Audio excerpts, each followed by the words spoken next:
رفتن پیش این شخص حل خواهد شد.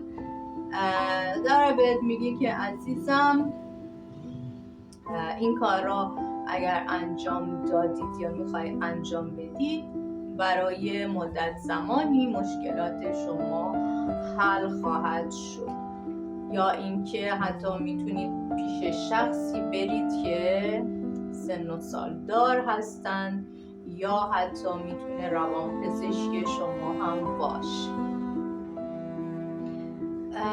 کمی صبور باشید، وعده زمانی 7-8 برای شما افتاده.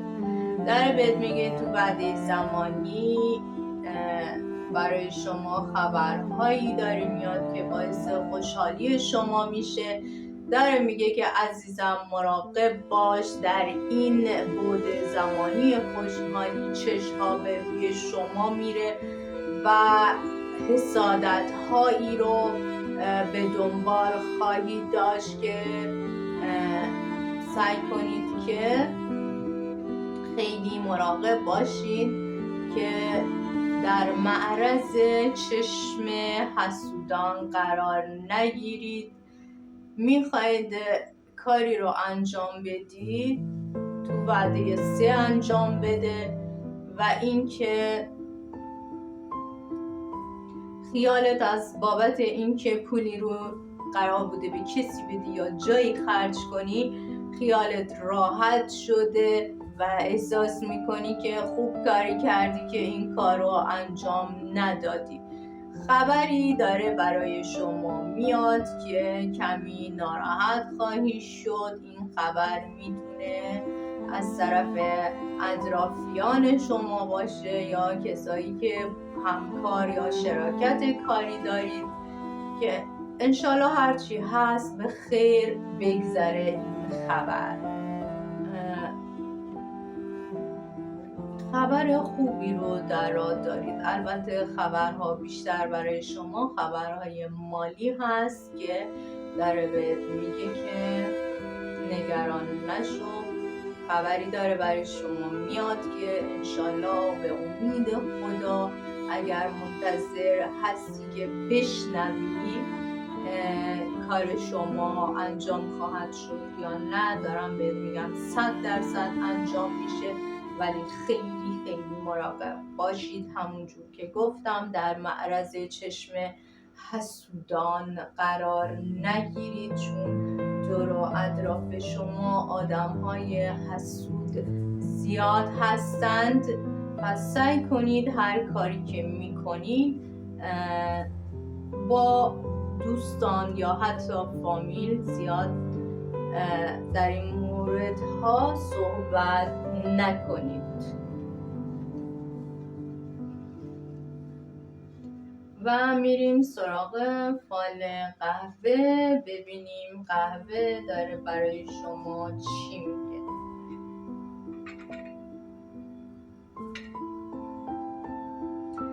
قهوه شما داره به شما میگه که احساس سنگینی داری، احساس میکنی که چشم خوردی و این نظر سنگین بی تأثیر نبوده در زندگی شما. خیلی وقتا احساس کسالت و بی‌حوصلگی دارید، احساس اینکه خواب‌آلودگی و میخواید تصمیم میگیرید از جاتون بلند بشید ولی توان این کار رو زیاد ندارید. اگر که میتونید به مسافرتی برید، هرچند که مسافت کوتاهی داشته باشه بهتره این کار رو انجام بدید، جایی که طبیعت درخت هم باشه. برای روحیه شما خیلی خیلی بهتر خواهد شد. خیلی وقتها همه چیز رو از بالا میبینی، یعنی اینکه همه چیز رو تجزیه تحلیل میکنی، میخوای دنبال یه چیزی داری میگردی، دنبال مقصر، دنبال یه چیزی هستی که بدونی مشکل کارت چیه. و در بهت میگه عزیزم انقدر ناراحت نشو که با شخص جدیدی احتمالا روبرو خواهید شد که برای شما خیلی خیلی خوب هست که این رابطه‌ای که با شخص جدید در سر راه شما قرار میگیره برای شما خیلی خوب افتاده. و اینکه کسایی که فکر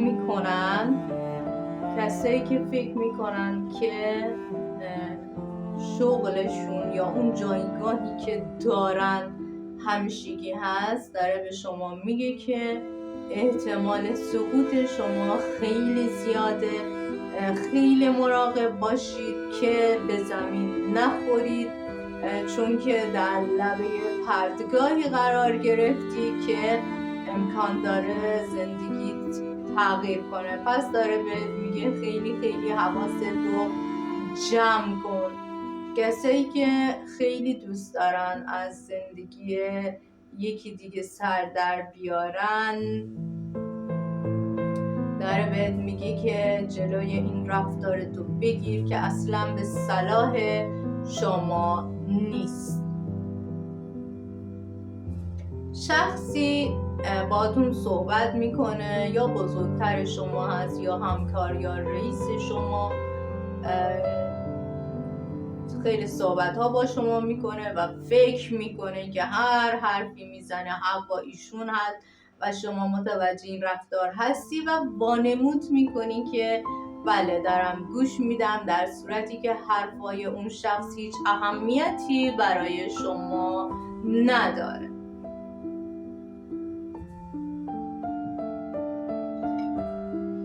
و این که داره به شما میگه که چشم انتظار شخصی هستی که حتی ازش خشم داری، دوست داری وقتی ببینیش بهش حمله کنی، بهش بزنیش یا بخوای عقده خودتو خالی کنی به اون شخص.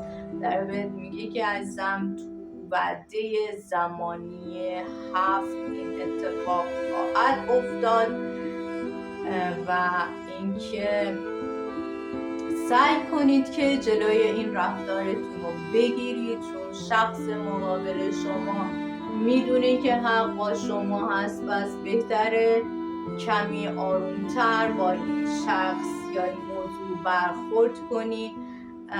اگر دختر خانومی هستی یا خانومی هستی که میخوای ازدواج کنی و فکر میکنی که به تمام آرزوات خواهی رسید، داره بهت میگه عزیزم صبر کن، فعلا جواب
و اون بچه قرار گرفته که فعلا نمیتونی ایشونو ببینی. هرچی هست به خیر و صلاح شما عزیزای دل باشه.